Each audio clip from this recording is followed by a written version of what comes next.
La jeunesse africaine ne croit plus aux miracles venus d'ailleurs, elle en devient la source. Imaginez, à Bobo-Dioulasso, un hôpital flambant neuf d'une valeur de 98 millions de dollars ouvre ses portes. Ce n'est pas qu'un bâtiment futuriste, c'est le manifeste d'une Afrique qui se libère, qui ose défier l'Occident et choisir son propre chemin. Ce n'est pas un cas isolé ni un simple symbole. Chaque brique posée, chaque couloir éclairé de cet hôpital incarne une volonté partagée par des millions de jeunes Africains, celle de se réapproprier leur destin.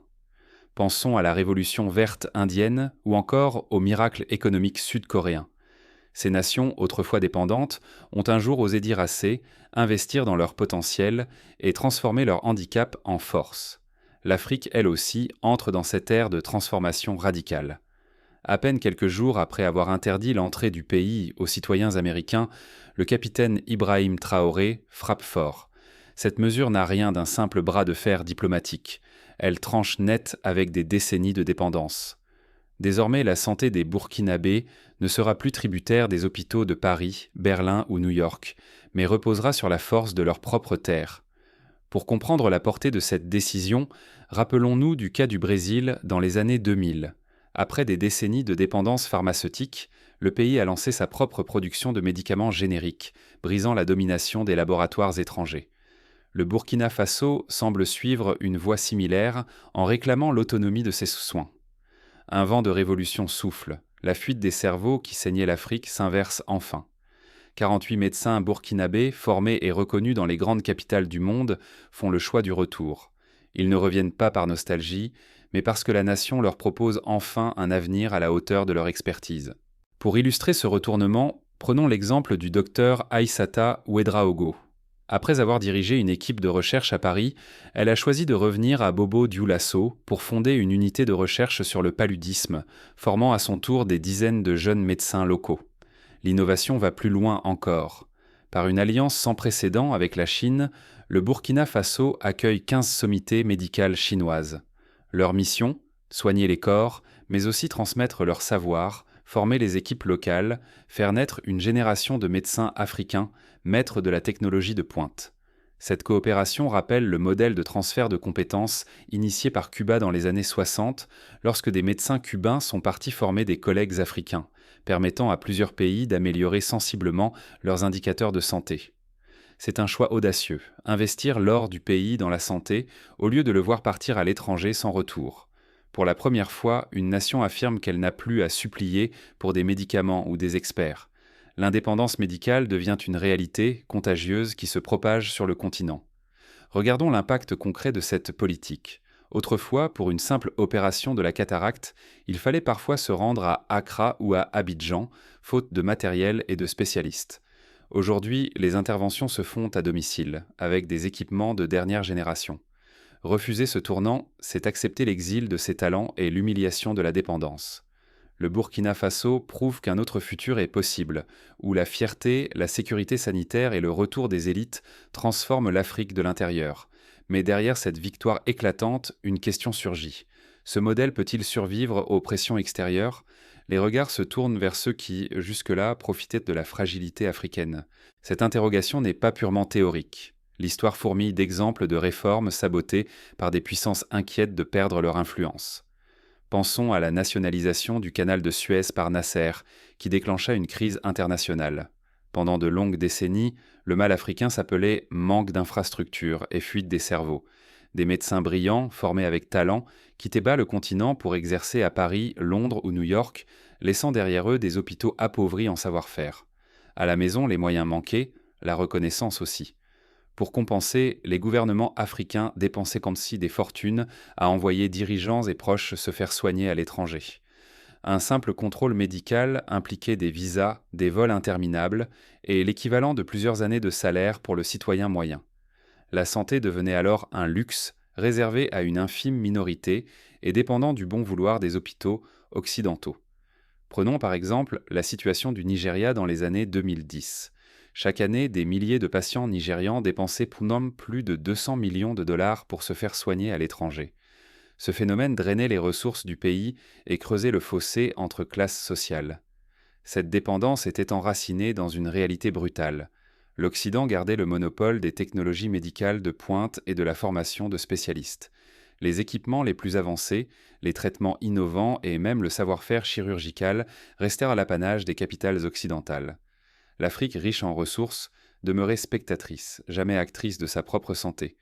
Ce cercle vicieux nourrissait un sentiment d'impuissance et d'humiliation. Tant que ce système perdurait, la population était condamnée à espérer un miracle venu d'ailleurs. Les talents s'exilaient, les fonds disparaissaient, la confiance en l'avenir s'érodait au fil des générations.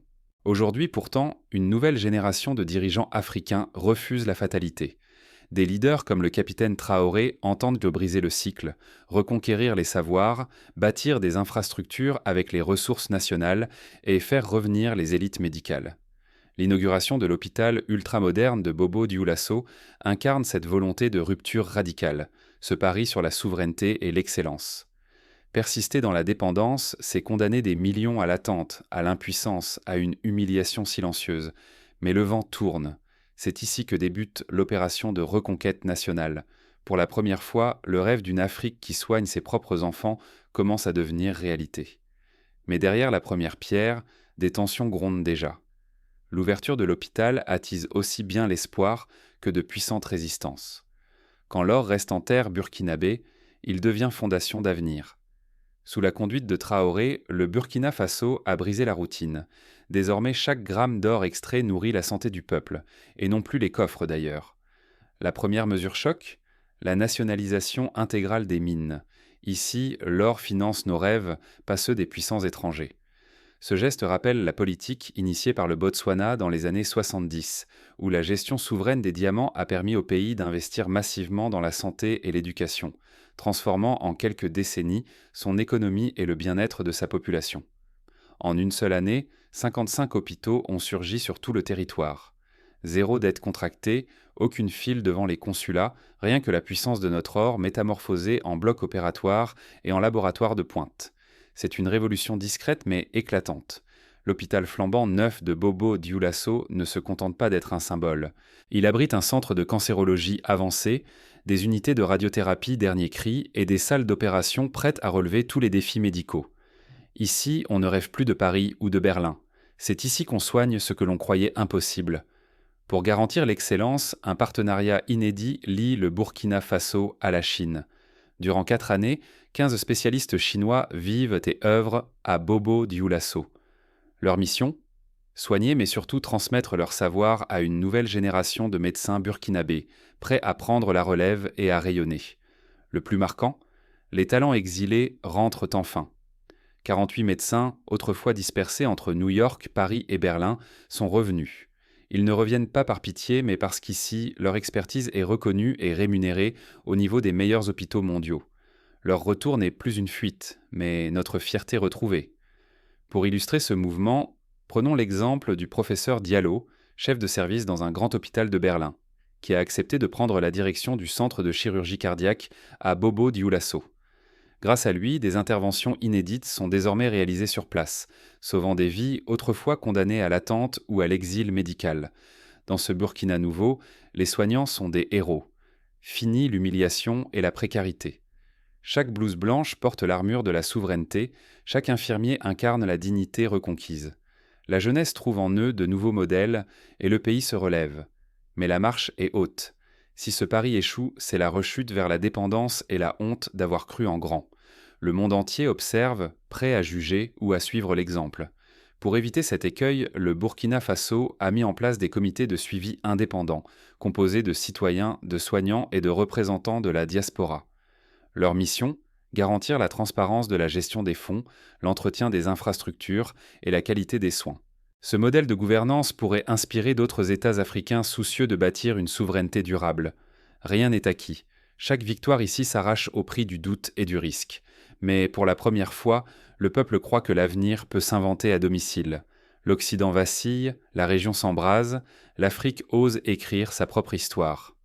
Dans l'ombre des chancelleries, l'annonce de l'hôpital ultramoderne à Bobo Dioulasso a provoqué un choc.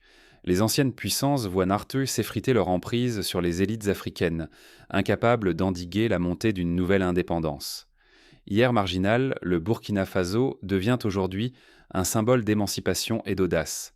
Le retour des cerveaux, longtemps partis soignés et inventés ailleurs, bouleverse l'équilibre.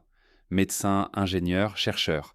Ils rentrent, portés par une fierté retrouvée et l'espoir d'un pays qui les accueille enfin à leur juste valeur.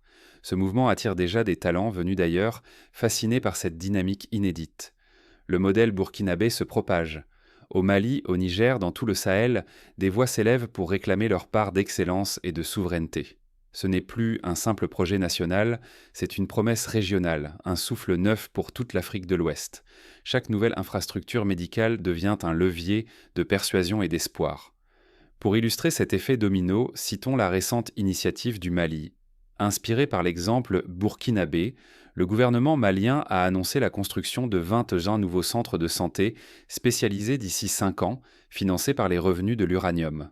Le Niger, lui, a lancé un programme de bourse destiné aux étudiants en médecine pour les inciter à revenir au pays. Désormais, les hôpitaux modernes, bâtis grâce à la gestion autonome des ressources, forment le socle d'une puissance nouvelle. Ils ne sont plus de simples façades, mais des lieux où se dessine l'avenir.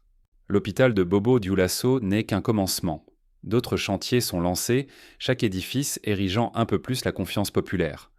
Pour la première fois, des milliers de Burkinabés reçoivent sur place des soins qui, hier encore, imposaient un visa pour Paris ou New York. Le cancer, la chirurgie complexe, les traitements spécialisés ne sont plus réservés à une élite ou à un ailleurs inaccessible. La santé devient un droit concret, une fierté retrouvée. Mais le danger demeure. La réputation du continent, la souveraineté retrouvée et l'avenir d'une génération reposent sur la capacité à tenir cette promesse. Si le modèle faiblit ou s'effondre, la désillusion serait immense. L'Afrique entière observe, consciente que l'avenir du Burkina Faso pèsera sur son propre destin. Mais derrière l'enthousiasme, des tensions sourdes. Les adversaires du changement affûtent déjà leurs armes, prêts à tout pour faire échouer cette révolution. Ce n'est pas un conte de fées. C'est la conséquence de choix courageux et stratégiques où chaque décision façonne le destin du Burkina Faso. L'indépendance sanitaire ne tombe pas du ciel. Elle se forge par une gestion souveraine des ressources, comme l'or, transformé non en lingots pour l'exportation, mais en hôpitaux de pointe au service des citoyens. Valoriser les talents nationaux ne suffit pas avec de simples promesses. Offrir à nos spécialistes des conditions et des salaires dignes de leur expertise, comparables à ceux de l'Occident, voilà ce qui incite les cerveaux à revenir et freine la fuite. À titre d'exemple, chaque retour de spécialiste est accompagné d'un programme d'intégration, logement, prise en charge de la famille, formation continue et accès à des équipements dernier cri. Cette politique d'accompagnement, inspirée des programmes menés en Israël pour le retour des scientifiques, garantit que les talents ne repartent plus. Les anciennes aides conditionnées ont perdu leur attrait. Désormais, de nouveaux partenariats gagnant-gagnant émergent. Transfert de compétences, équipements de pointe, formation sur place. Il ne s'agit plus de charité, mais d'un échange entre égaux, comme celui noué avec la Chine. Chaque hôpital bâti, chaque médecin revenu représente plus qu'un bâtiment ou un nom sur une liste. C'est un acte de résistance à l'ordre ancien, une victoire réelle contre la résignation et le fatalisme qui ont trop longtemps bridé l'ambition nationale. Le modèle burkinabé rappelle une vérité trop souvent oubliée. La dignité nationale ne s'acquiert pas par la mendicité, mais par un investissement massif dans son peuple. La souveraineté, c'est la capacité de créer, retenir et célébrer ses propres élites. Ignorer ces leçons, c'est risquer de replonger dans la dépendance, de céder à la colonisation mentale et de sacrifier l'avenir sur l'autel du court terme. Mais derrière cette transformation, une question demeure. Comment garantir que cette souveraineté ne soit pas un feu de paille ? La réponse se joue dans la transmission et l'ancrage local. Pour que cette révolution soit durable, il faut aller plus loin encore. Multiplier les écoles de médecine, investir dans la recherche, créer des partenariats avec d'autres pays émergents. Déjà, des universités burkinabées tissent des liens avec des instituts brésiliens et indiens pour échanger étudiants et chercheurs, ouvrant la voie à une science africaine ouverte sur le monde. L'avenir africain s'écrit désormais à l'encre de la science et du courage, et c'est à nous d'en tracer chaque ligne. Les jours récents ont dissipé tout équivoque. La grande roue de l'histoire s'accélère et l'Afrique saisit enfin le gouvernail.